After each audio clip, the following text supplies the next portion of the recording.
اس کے بعد جب اورینٹل کالج تو میرا اپنا ظاہرہ ادارہ ہے، ادارہ زبان و ادبیات اردو سے میں 2020 سے وابستہ ہوا۔ تو یہاں میں نے یہ ایک بات جو طالب علمی کے زمانے میں بھی تھی اور اب بھی ہے، وہ یہ ہے کہ یہ روایت کے پاسدار اور امین لوگ ہیں۔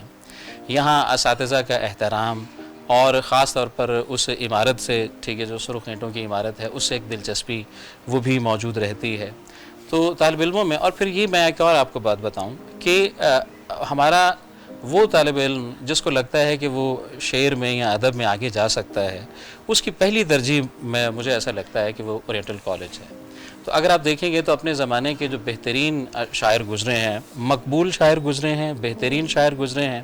ان کا کسی نہ کسی طرح سے تعلق اورینٹل کالج سے رہا ہے۔ کالم نگار ہوں، ادیب ہوں، ٹھیک ہے، پنجابی کے ہوں یا اردو کے ہوں، تو یا فارسی کے، تو ان میں آپ دیکھیں گے کہ ہر بڑے نام کا کسی نہ کسی سطح پر تعلق بن جاتا ہے، اورینٹل کالج کے ساتھ نکل آتا ہے، اور یہ بات اب تک موجود ہے۔ آج بھی میں یہ سمجھتا ہوں کہ جو اردو زبان و ادب کے ادارے ہیں، اس میں یہ ظاہر ہے، یہ پہلو بھی رہے گا کہ میرا اپنا تعلق بھی اسی ادارے سے ہے، لیکن کوئی بھی غیر جانبدار شخص اگر دیکھے گا تو پاکستان میں اور پاکستان سے باہر بھی دنیا میں جو بہترین اس وقت اردو زبان و ادب کی تدریس اور تحقیق ہے، اس میں اورینٹل کالج کا ایک نام آئے گا۔